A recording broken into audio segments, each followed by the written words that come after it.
Hey guys, it's your boy Kenny Boulder with another Pokemon video, and today we're going to be reviewing a video from a Pokemon content creator.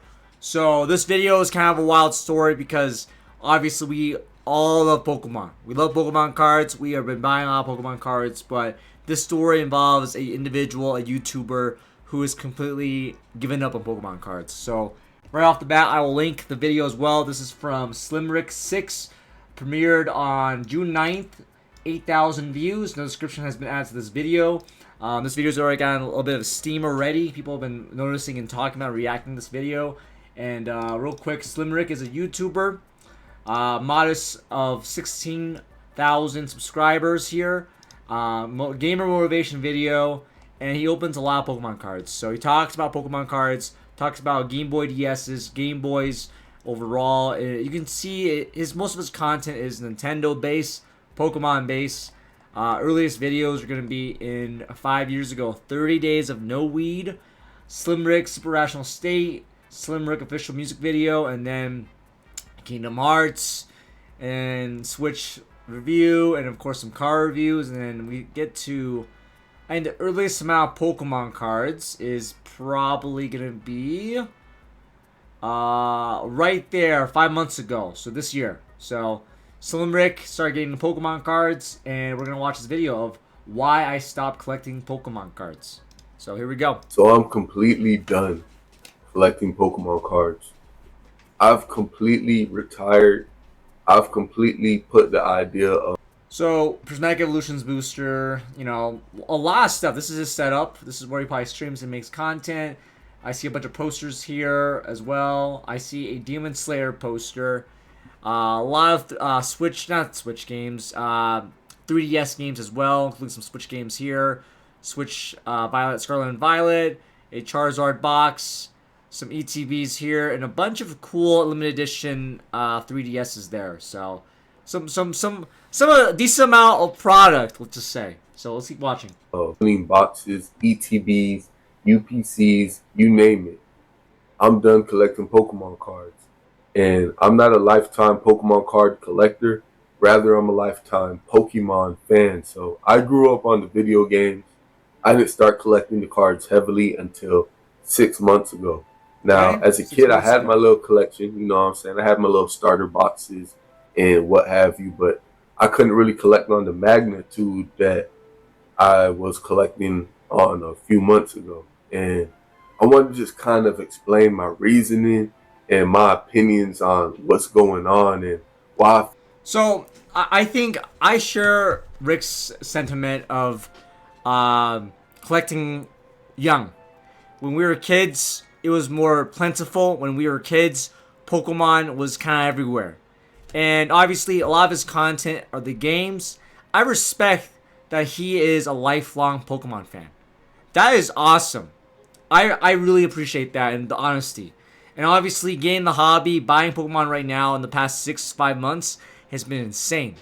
So right off the bat, Rick, I just want to emphasize this, man. Like, the Pokemon community, the Pokemon overall community, it's not just about Pokemon cards. So I get it. Getting the Pokemon cards has been the coolest, trendiest thing right now. Everyone is getting the Pokemon cards. But admitting and telling us fans here that you are a lifelong Pokemon fan, I respect the hell out of you. So I really appreciate, first off, that statement. So let's keep watching, guys. I feel the way I feel about collecting Pokemon cards and what I really think about it. You know what I'm saying? Because for the last 6 months, I got to really see the ins and outs of the industry, the business, the hobby. I even got to work as a rip and shipper at a popular card shop. No, bro, yeah, so no. It all starts last year. I go to Japan. I believe in... Dude, I'm sorry, Rick. Bro, ripping shipping, dude, that is... No hate, man. No hate. But, like, come on. Ripping shippers are, like, the biggest, like, money boy. You know what I mean? Like, boy, sorry. I shouldn't be, like, giving so much grief and hate on ripping shippers. I know some fans like ripping shippers. I know a lot of folks appreciate ripping shippers. No hate, you know, but it's just ripping shippers for me have been like kind of like the beginning of the end of the Pokemon card community in terms of the beginning of the toxicity about the people who come in the hobby. But you know what? I'm gonna keep watching. Let's keep watching. Let's keep watching.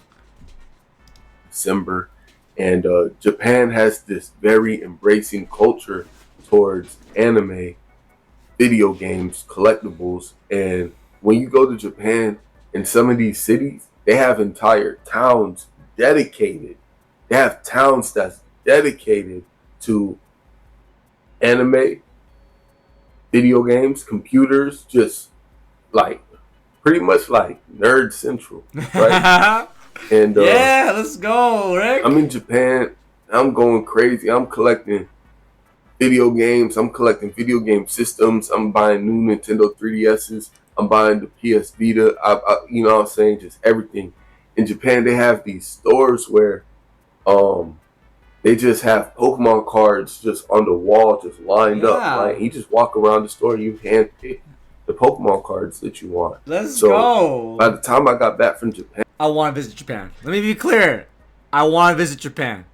That's like top of my list right there. Visiting Japan. Obviously, I went to Europe last month. I want to visit Japan. So I appreciate Rick sharing a story and giving us some footage here. The good stuff, man. I appreciate this. This is good stuff. And I had a stack of Pokemon cards like this. And this is a person that doesn't normally collect Pokemon cards. So I get back to America.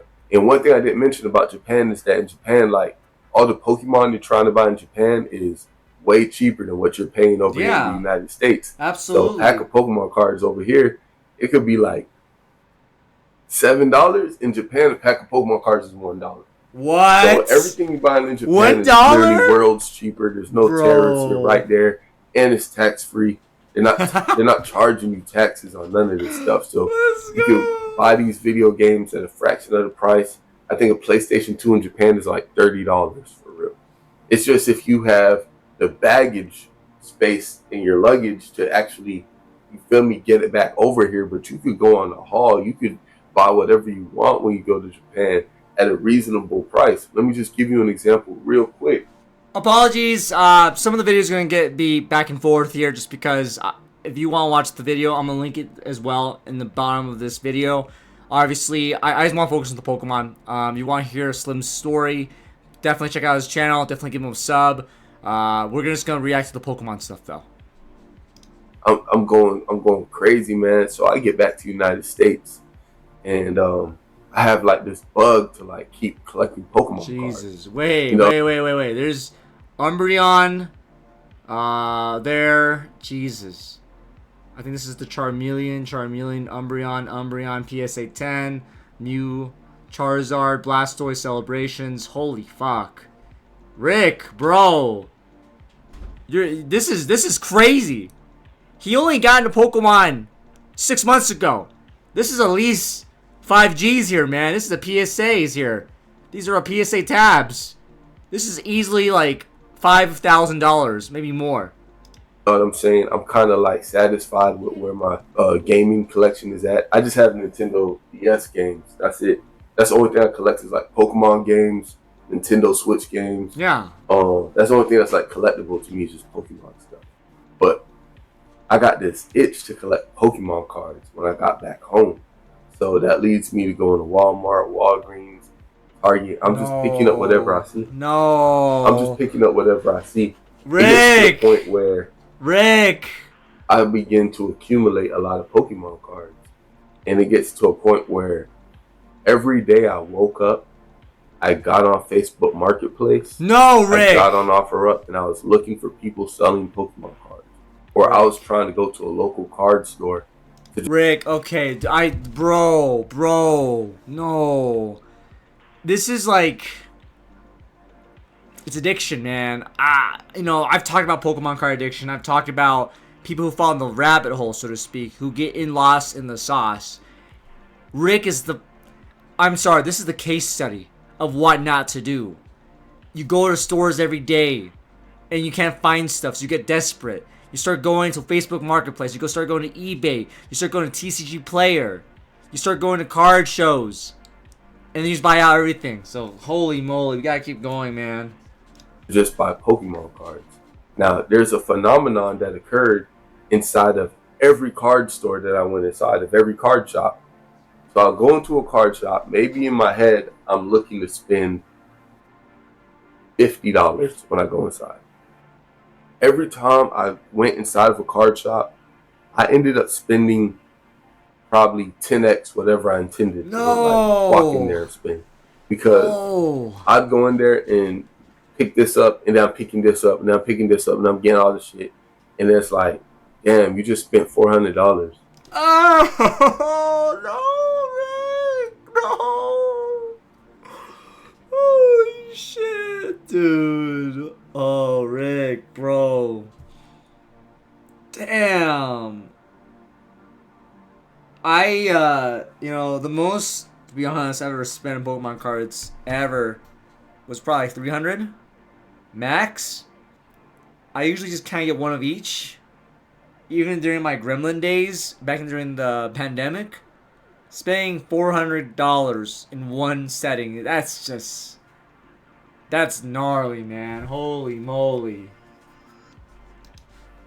On some Pokemon cards, which is cool because I have the cards in my hand that's worth the 400. Yeah, look at that. But look like, at that. here's where Charizard it gets Max, nasty. Charizard. So this happens over and over, or over a period of time. Like over a period of 6 time, months. I've indulged to the point where I've sunk so much bread into Pokemon cards and collectibles and stupid shit that I'm like, what am I doing? You feel me? I had this app that would calculate the total value of my collection. No. And it was a nice little number. So I'm like, okay. They kind of pitched this whole Pokemon thing to you as an investment. They're like, oh, you can No. Dude. Oh. I'm like getting whammed by the things that this channel stood for. My channel stood against Pokemon investing. My channel stood against people who've jumped on the hobby to make money. Obviously, I don't think Rick is a guy who's flipping cards, who's selling cards. He's not that kind of guy. The vibe I'm getting, he's a collector. But the twisted like poke investing mindset is like, hey, you're making money. This isn't money. This is money in your pocket. Like, no. It isn't an asset. Having Pokemon cards is not an investment strategy. So all these are red flags, and this mindset really puts people into, like, in my opinion, gambling addiction. So it's like worse than gambling, you know? Like it is like an addiction, and you spend a lot of money, more money. You start spending way more than you can afford, and surprise, like you start accumulating a lot of debt. Your credit cards are starting to like get big. So this is red flags for me, Rick. I'm sorry, man. I feel for you. We gotta keep watching. You get rich with Pokemon, or people are making millions of dollars with Pokemon they're not. cards. They're not People making are millions. doing this. People are doing that. But what they don't tell you is you gonna collect these cards trying to invest. You're gonna try to make a business out of this. But when you try to recoup some of that money, so many Charizards, you try to recoup some of that capital, you know what's going to happen? Someone's going to try to convince you that your stuff is worth less. If this is like just a hobby for you, you're not going to be ready for the tigers and lions and bears out here that's trying to undercut everything. You heard that key term I use, bears, like from crypto, from investing. You got bulls and bears. Yeah. You got people that's going to undercut you. These investor bros have taken over Pokemon. That's the reality, Rick. That's the reality. That poke investors have like consumed everything. They've turned Pokemon cards, the Pokemon card hobby, into a toxic, hyper-masculine, Sigma Alpha nonsense, bro. Bears. I just call them clowns at this point. These clowns have ruined the hobby. They've taken over the hobby, and all they do is just trying to make you pay more money into their like tomfoolery. For your collection or for your Pokemon cards. And that's in every business. That's everywhere you go. It could be stock market, it could be cryptocurrency, it could be GameStop. NFTs. People are going to undercut you. But the problem with the Pokemon thing is they try to make you believe that this stuff is worth so much, but then when you get into a situation where you want to sell, you end up taking the hit. And I made that mistake. I made that mistake at Collecticon, and I ended up losing pretty big because I sold What? some very valuable cards, and I took a decent hit on them. Now I got some cash, but I took a pretty big hit. And then what ended up happening was like the cards that I had left, it was like instead of it being like 10 cards that's worth like 10,000, it was like 500 cards worth like 10,000. So I can't get this stuff off unless I'm. Oh, oh, oh. I mean, I feel for the guy, but if you're in the hobby to make money, you're not in the right hobby, bro. And I get it. He's a collector. He discovered Pokemon, discovered the card hobby. But this is what I'm worried about. This is what I've been warning fans for almost 3 years. Don't get into Pokemon cards to make money, to maximize profits. It's not worth it. You can lose your money, you know? Like, it's not worth it. Sit here and sell every $5 card, every $6 card on eBay, take it to the post office, ship the card, do all this crazy stuff. It's like I had to get rid of this stuff. No. That's how I was feeling. So that's exactly what I did. Buyer's remorse. Buyer's remorse. I just wanted to get out of it so bad. And I was actually disgusted with myself. Rick. I was actually disgusted with myself that I had allowed something like that to happen. And I didn't realize quite the grip that Pokemon had on my life at that time. So I realize it now, and I'm just out of it. Like, as a fan of Pokemon, I'm a fan of the video game. Always enjoy the video game. You spend I respect that, Rick. $60 one time. You can enjoy that game for as long as you want. Preach, bro. As many times as you want. Preach, With man. these cards, it's like you get the chase card today, and next month they're gonna release another chase card. That's how it's sink gambling. your money into that set. It's gambling. To chase that card. So let's take Surging Sparks for example. That Pikachu, that's $500. I opened a couple booster boxes from Surging Sparks. Each booster box was 200 to 2 something. I never got the Pikachu. I mean, yeah. So it's actually gambling. I'm glad he's admitting it's gambling, but like, you know, Pokemon cards, it's not a way to make money. And I think people see the money in the chase cards and like, yo, I can make the money. It's like, no. You're playing lottery tickets, bro. You're playing physical NFTs. Pokemon is not a way to make money. Repeat after me. Pokemon is not a money-making hobby. It just isn't. It's supposed to enjoy. You're not always gonna get the hits. And it's just like, he's right. Every new set that comes out every 3 months, there's gonna be more chase cards, more hits.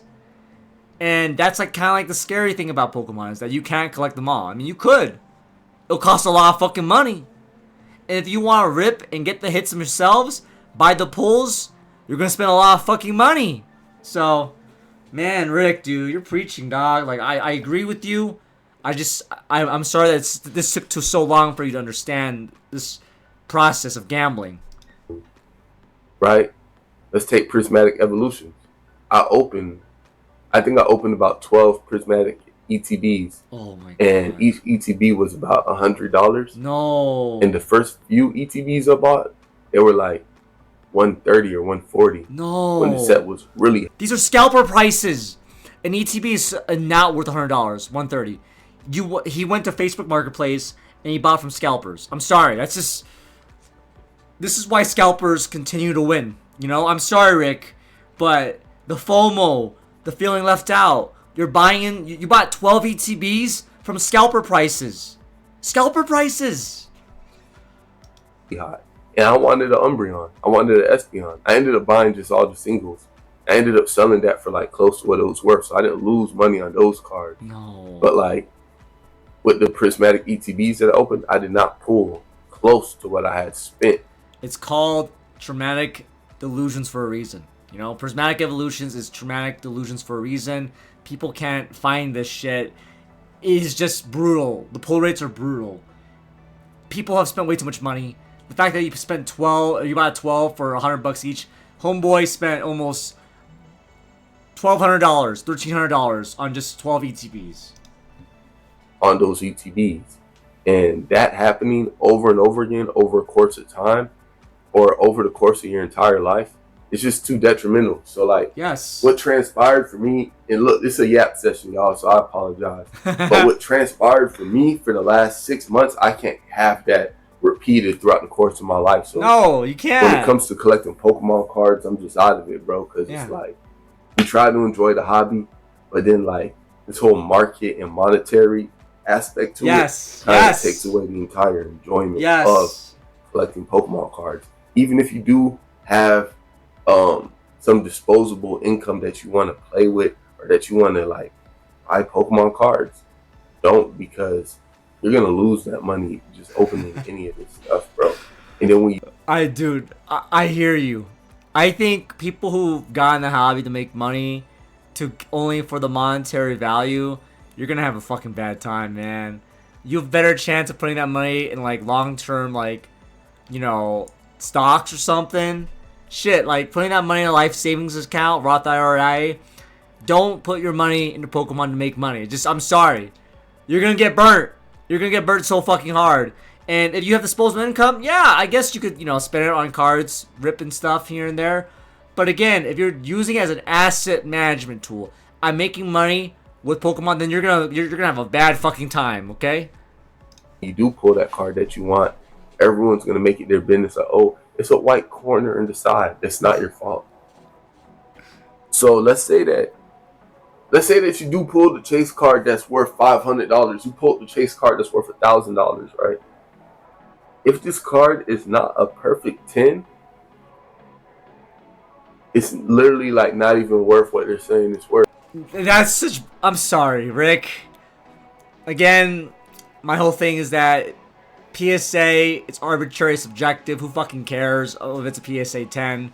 The fact that if I get a Pokemon card that I like, I you know, full disclosure, I have never graded a card in my entire Pokemon journey. I haven't. All my cards are ungraded. All my stuff is like maybe in sleeves, maybe in top loaders. I have never sent a PSA card. I just haven't. So I feel like PSA has scammed a lot of people, in my opinion. Not scam, but like their marketing has worked, is what I'm trying to say, is that they want you to send their cards, pay fucking lots of money to get someone to look at it, and pray that you get a 10. And again, this shit's subjective. I don't really care about PSA cards, graded cards, but people do, so. Let's say you have the Umbreon chase card from Prismatic, which I had, and I actually purchased it from eBay. No. With the authenticity guarantee, right? Oh, God, Rick. I just... Fuck! This is a case study of what not to do. Don't buy from the fucking FOMO! Oh god! I'm like dying, dude. This is fucking insane. Rick! I had the Umbreon, right? Went to go sell the Umbreon. Someone's complaining to me about a white dot on a card that's probably $1,500. It was ungraded. I'm like, damn. It's like, you buy this stuff, and then everyone make it their business to try to just knock you down. So if you buy something for $300, you know it's $300. I know it's $300, but everyone is gonna make it their business to convince you that that card is $250. Dude. And this happens over and over a course of time, and then it's like you don't really want to be sinking your money in Pokemon cards. So like me as a grown man, like, you feel me? I gotta realize I got other responsibilities, and I can't. Dude.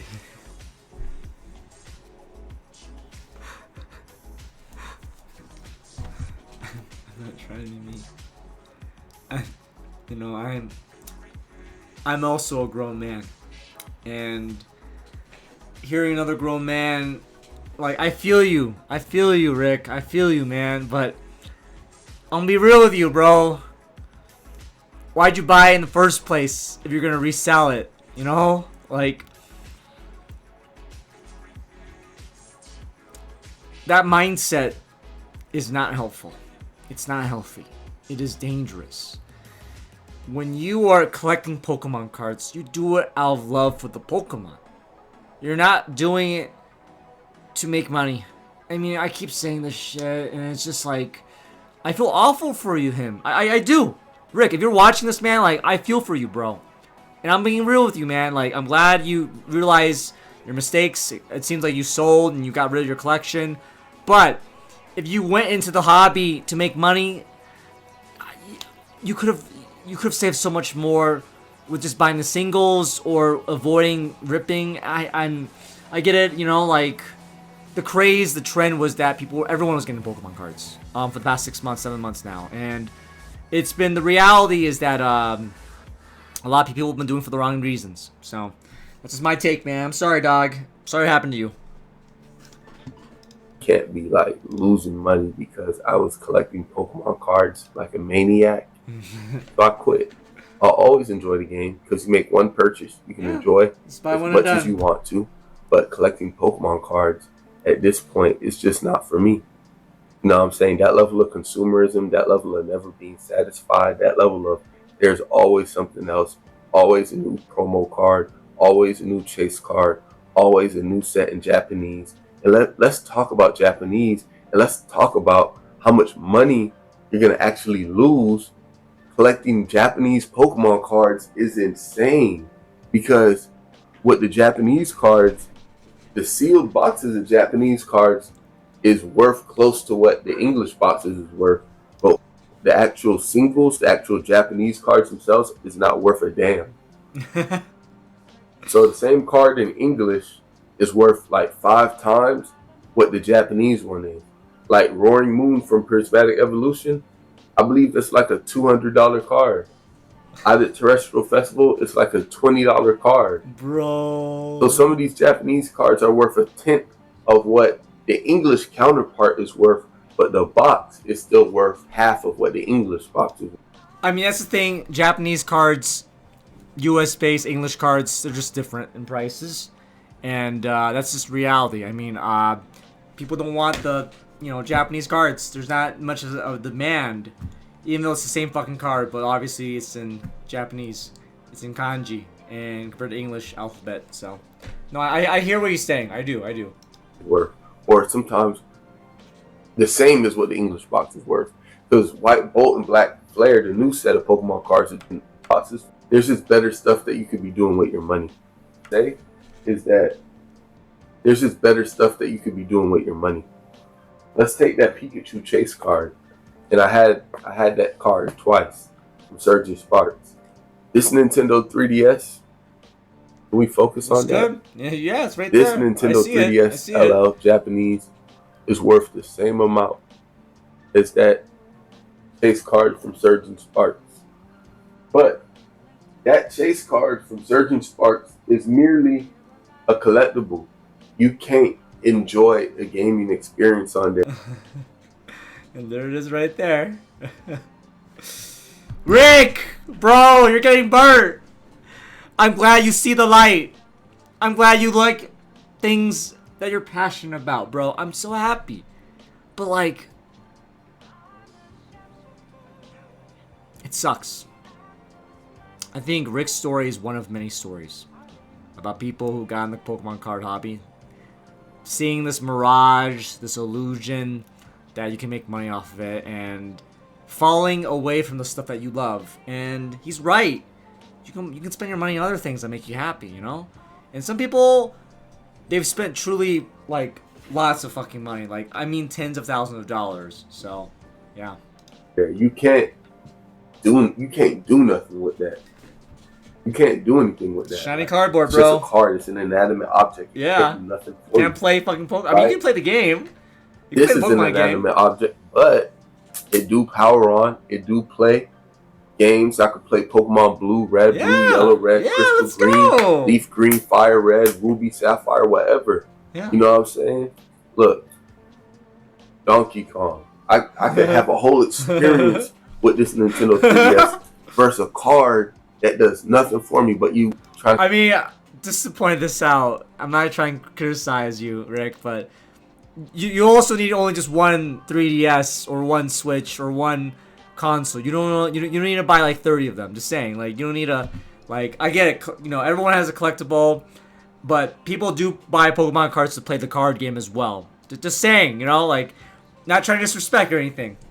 I convinced me this card's worth $200-300, and I fell for it, and I lost out because of it. Like I said, I probably lost like 40% of what I totally invested at least, and I'm not even calculating all the money I lost from ripping packs. You go watch videos on my channel. All the money I lost from ripping packs is just not. It's not How good, much, bro. Rick? It's not good. How much, Rick? Like, I'm just shocked. So it's like it's crazy how like something that's very like fun and beloved could become something very dark and ugly. So like yeah, like anything in life could become an addiction. You gotta. I mean, that's this is the moral of the story, is that if you become addicted, if you have a gambling personality, you could easily fall in this trap. I'm just being real. I have fallen in it as well. I've spent sometimes way more than I could afford, but I'll gradually learn that you can't fall in the FOMO.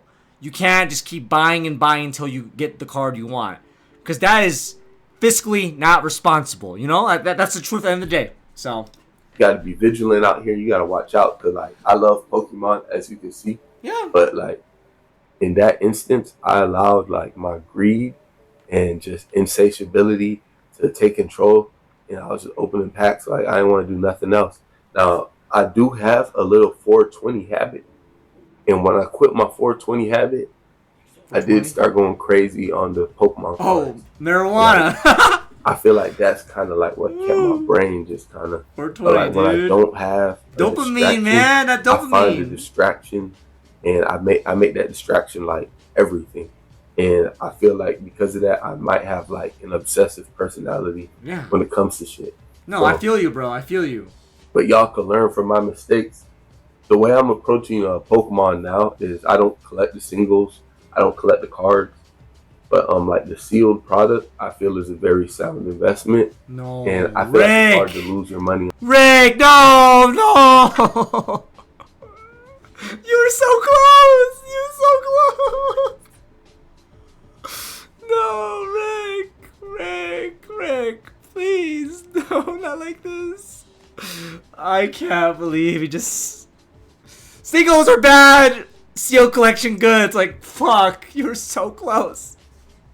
You know, sealed stuff, and I got this stuff not only because it looks good, but just because I know like if I just hold it down, it's gonna be worth something. No. But like I'm not banking on that. It's just some extra stuff. You feel me? So that's just why I wanted to come here and share with you guys. You know, the YouTubers, man. Like for me, I'm done collecting Pokemon cards. It was a good experience. It was fun. It was interesting, but I realized it was pointless. Like you having the rarest card ever means absolutely nothing.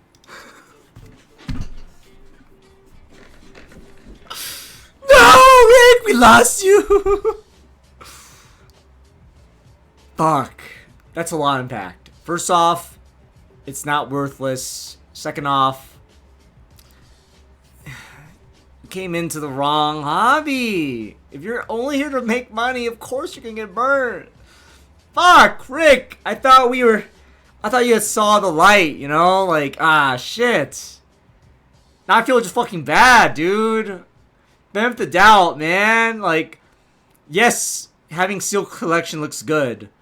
Yes, it might make you some money one day. Cool.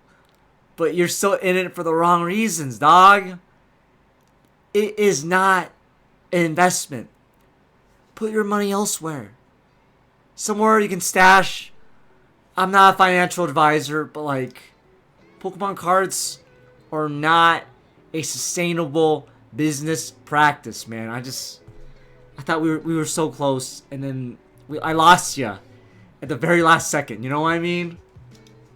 You having to chase it, like, it means absolutely nothing. And the fact that we're sinking our money into this, paying these live streamers, TikTokers, whatever, bro, scalpers, it's not where it's at, gang. It's not where it's at. There's a lot more to life. And I feel like we get fixated on such crazy stuff sometimes as people. And it's all a learning experience, you know what I'm saying? So y'all, hopefully y'all can learn from my experience. It's like what I put into this stuff. I don't think that I received that out of the hobby. You know, I actually took an L. I don't hate Pokemon because of it. I'm just not messing with the cards because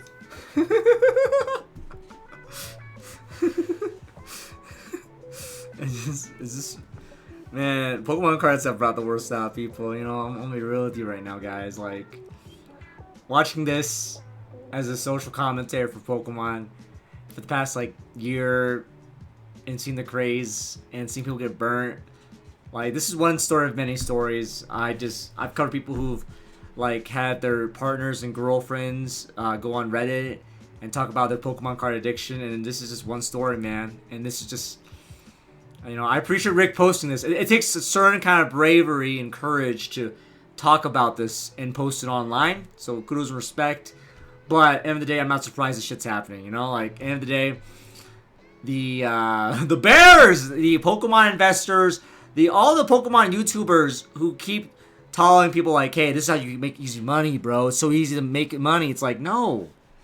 First off, you're in the wrong fucking reason. You know, I'm just being real with you. It's just, it's stupid. It's naive. It's condescending, patronizing. It's clownish behavior to think that you can go in the hobby for children's cardboard and make money off of like fucking Pokemon cards. I'm sorry. It's just not, just something does not add up anymore. people took a hobby and turned it into a business. Yeah, there you know what I'm go. saying? And for you to make this hobby make sense for you, you might just have to turn it into a business yourself. And Mask off, bro. Mask Yeah. off. at that point, that's it, bro. So there's the buzzer. I'm out. Slimrick6, like, comment, subscribe. Let me know what you think.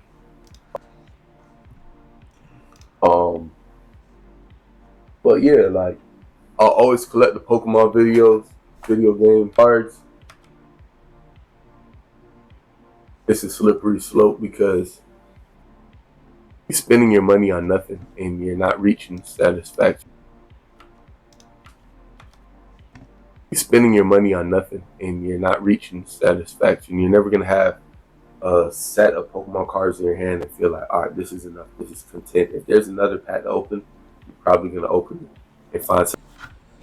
I'm gonna say this right now. I have a lot of Pokemon cards sealed. I don't have the compulsion or the desire to open them until I feel like I need to reward my brain, my chemical imbalances here.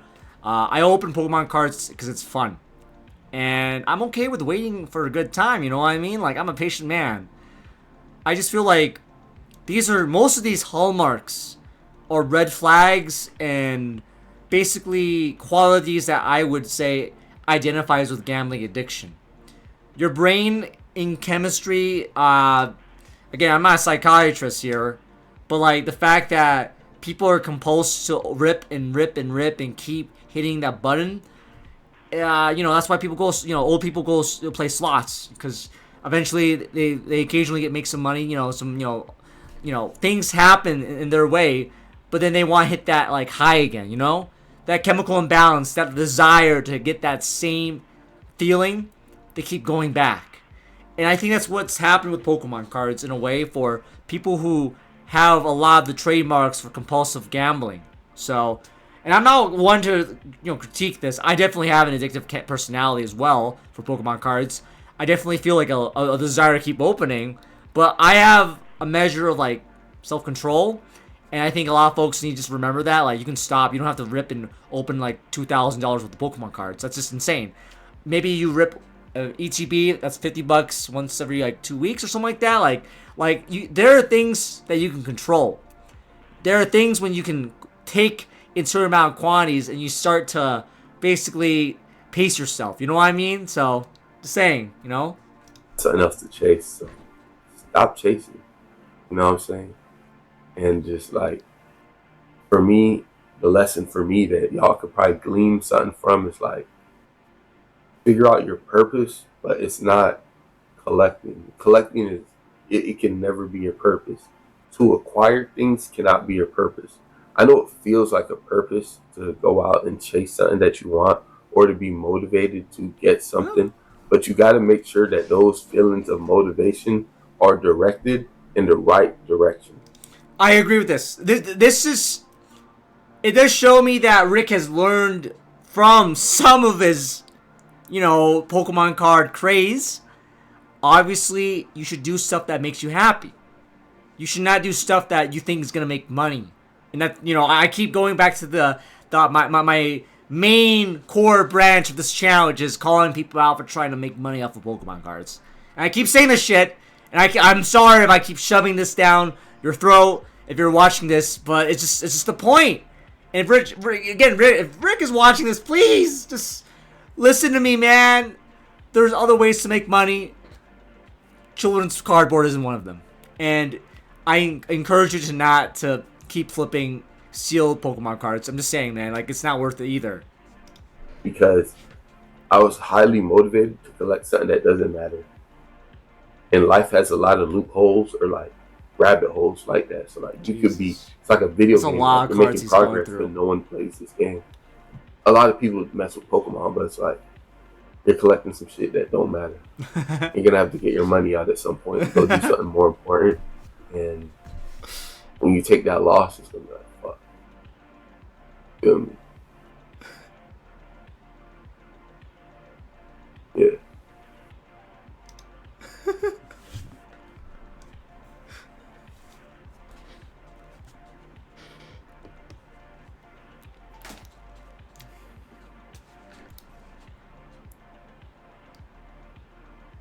I feel you, Rick.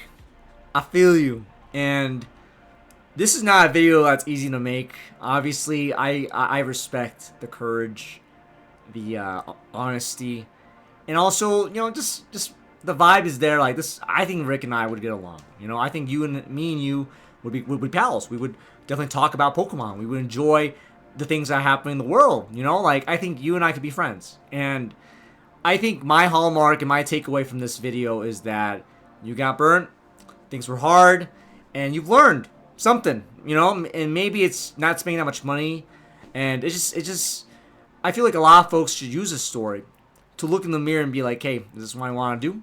Is this what I want to keep doing? Because the hobby is in a very sad, sorry state, and a lot of people have jumped on the hobby to make money, and for us collectors, people who have been around for years, it's like we're watching like a train crash, like it's so hard to not watch and keep watching. And I think, end of the day, it's the people who think they can make money. It's the people who jump on the hobby saying, hey, this Pokemon guy just talking about how you can make a lot of money off this. This card is worth $1,000. Maybe if I get it. And it's like, surprise, pull rates are bad. Surprise, inventory and stock are very limited. And surprise, the only people that can have cards and buy cards are scalpers or people who use bots or people who are just rip-and shippers. Like, there's a lot of range of issues here. And I'm in a unique space here. I'm a collector. I don't have a rip-and ship. I don't have a market. I don't sell stuff. I don't. I am purely a collector. And yeah, I don't play the game. I'm sorry. I don't play Pokemon cards because I just collect the cards. But a lot of people who joined the hobby recently, all they care about is the money. All they care about is the value of the card. The value of the card should be just that you enjoy the cards. The value of the card is that when you personally enjoy collecting cards. The value of the cards is not the price tag. It should not be about that. And I get it. We love money. Money is valuable. Money is something that people enjoy. Money is something that people appreciate. Money also does not always buy you happiness. And Pokemon cards is valuable, but it isn't not a place where you can make money off of it. And yeah, there's an argument. Some people have made money on Pokemon cards. People who do card shows, people who resell, people who scalp Pokemon cards. Absolutely. But a majority of fans are not people who resell or flip. They're just fans. They are collectors. They just enjoy Pokemon. And so for me, watching Rick's video, I think that's what we guys go back to. The basics of this whole thing is that we should just enjoy Pokemon cards. We should not enjoy and let this naive notion of like, hey, I'm going to make money off of this. Oh, this sealed collection is going to be worth money eventually. Because that's going to get you in a rabbit hole. and you're going to start buying more than you could afford. Your credit card's going to hurt, and you're going to be not in a good place in a few years from now. So, end of the day, guys, I applaud Rick for posting this video. I hope you enjoyed my commentary and my thoughts off this, because I know it's a lot, and some of y'all disagree with me. Some of y'all think that I have a vendetta against resellers or people with seal collections. I don't. If you know, end of the day, I have a vendetta against scalpers and people who are just scumbag behaviors. You know, like, that's why I make these scalper the video episodes every Tuesday. That is, like, different. If you're buying to enjoy the hobby, there's nothing wrong with that. You know, no fucking shade here. But if you're buying to make money to resell to people for 2x or 3x amount, then yes, I'm gonna have a fucking issue with you, because I think you're in the hobby for the wrong reasons. And I can tell you right now, Rick is not a bad guy. I think he is a nerd. I think he is a cool guy. I think he loves Pokemon. I think he loves, you know, Nintendo games, Switch, play, you know, Game Boys, whatever. Like, he likes it. I can tell he's a collector. He enjoys the hobby. He's a man of culture. I just think he got burnt and he made some mistakes, and I think he's learned from most of it. I think his only one thing he might not learn is the steel collection stuff, and I hope that you don't, you know, you get off of the steel collection and don't flip Pokemon cards as like a way. I think that jumping on the rip and shipper like train can be detrimental and would actually make things very hard, because at the end of the day, it's just it's literally like the gateway to scalping Pokemon cards, in my opinion, because then you start doing some sus things, and it sounds like he's quit that as well. So anyway, guys, that's a lot of content, a lot of time I've spent talking about this. If you like this content, please like, subscribe, and comment, and please let me know how you guys feel about this comment. So I appreciate this video. Again, I'm gonna link this, tag this video in the bottom if you want to watch the whole video. I only reacted to the Pokemon stuff. I did skip some of it. And please give the man a sub as well. Comment in his video. Give him some attention. And if you like my content, please keep watching my content. So have a great day, guys. Appreciate you guys watching my channel. And take care. And I'll see you next time. Take care, y'all.